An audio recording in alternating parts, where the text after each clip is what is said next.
Hello नमस्कार दोस्तों, स्वागत है आपका मेरे यूट्यूब चैनल EduTree में। दोस्तों आज के इस वीडियो में हम बात करने जा रहे हैं BHI 144 के इकाई 9 की इतिहास के स्रोत के रूप में सूफी लोक साहित्य को, जो कि इस विषय का बहुत ही महत्वपूर्ण टॉपिक है।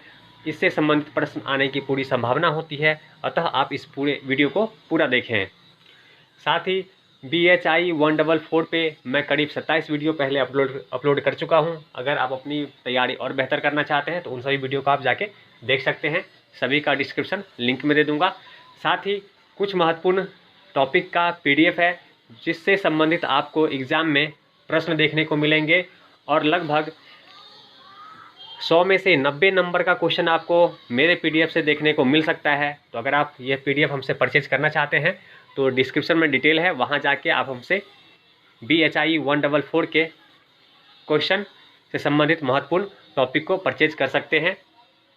तो चलिए आज के टॉपिक को शुरू करते हैं, जिसमें हम इतिहास के स्रोत के रूप में सूफी लोक साहित्य को पढ़ेंगे। साथ ही अगर चैनल पर नए हैं तो चैनल को सब्सक्राइब जरूर करें।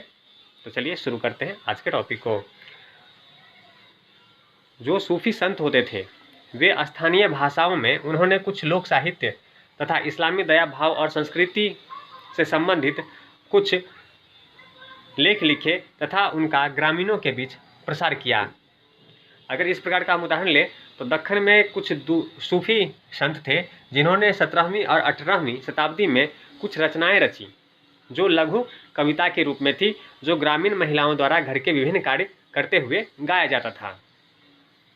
यह लोक साहित्य लिखित और मौखिक दोनों रूप में मिलता है। दक्कन में दरगाह आधारित समुदाय की बढ़ती लोकप्रियता ने बड़ी संख्या में भक्तों, विशेष रूप से महिलाओं को जो निम्न जाति से संबंध रखती थी तथा जो ब्राह्मणीय सामाजिक ढांचा की परिधि से खुद को अलग समझती थी तथा वे इन सूफी दरगाहों और सूफी संतों के प्रति आकर्षित हुई।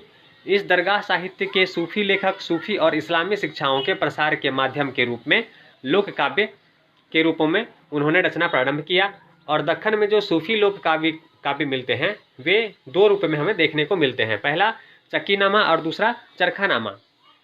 चक्कीनामा काव्य चक्की पर खाद्यान्नों को पीसते समय महिलाओं द्वारा गाया जाता था। वहीं चरखानामा जो है वह चरखे पे सूत काटते हुए गाया जाता था। अन्य प्रकार के जो सूफी काव्य हैं इसमें लोरी नामा जो कि लोरी गीत के रूप में है, शादी नामा, सुहागा नामा जो सुहागनों के लिए जो गीत गाए जाते हैं उससे संबंधित हैं। सुहेल यानी कि प्रशंसात्मक गीत शामिल हैं। यह लोक साहित्य यह समझने के लिए अत्यंत महत्वपूर्ण स्रोत है कि किस प्रकार दक्कन के महान चिश्ती संतों के अनुयायियों ने इस्लाम की शिक्षा और उसकी धारणाओं को घरेलू कामकाज से जोड़ा, विशेषकर महिलाओं से तथा उनके दैनिक कामकाज से अपने रचनाओं को जोड़ा और इस्लामी शिक्षाओं का प्रचार प्रसार किया। इस प्रकार के साहित्य की रचना में इन सूफी काव्यों का प्राथमिक उद्देश्य ईश्वर के प्रति भक्ति और पीर के प्रति श्रद्धा अभिव्यक्त करना है। साथ ही यह कहना भी उचित नहीं होगा कि वे जानबूझकर गैर मुस्लिमों को इस्लाम में मुसलमान बनाना चाहते थे या उनका धर्मांतरण करना चाहते थे। इसके लिए वे लगातार प्रयास में रहे। इन कविताओं में इस्लामी पर संस्कृतिकरण में योगदान दिया और दक्कन के लोक इस्लाम का यह एक अखंड हिस्सा बन गया। इस प्रकार की सूफी लोक साहित्य यह अध्ययन करने के लिए काफ़ी महत्वपूर्ण है कि किस प्रकार उत्तर माध्यमिक दक्कन में सूफी संतों के पंथों ने गैर कुलीन महिलाओं या गैर जो इस्लामी महिलाएं थी अनुयायियों के माध्यम से अप्रत्यक्ष रूप से ग्रामीण समाज के बीच इस्लामी शिक्षाओं का प्रचार और हस्तांतरण किया। तो यह कुछ आसान शब्दों में मैंने आपको इतिहास के स्रोत के रूप में सूफी लोक साहित्य जो प्रचलित थे और जिस प्रकार के साहित्यों की रचना सूफी लोक साहित्य में की गई है उनके बारे में मैंने आपको बताया। उम्मीद है आपको यह समझ में आया होगा। बहुत ही सरल भाषा में बताने का प्रयास किया है। अगर एक बार में समझ में नहीं आता है तो 1 से 2 बार देखें, बहुत ही आसानी से आपको यह समझ में आ जाएगा और इससे बनने वाले प्रश्नों के उत्तर आप आसानी से दे पाएंगे।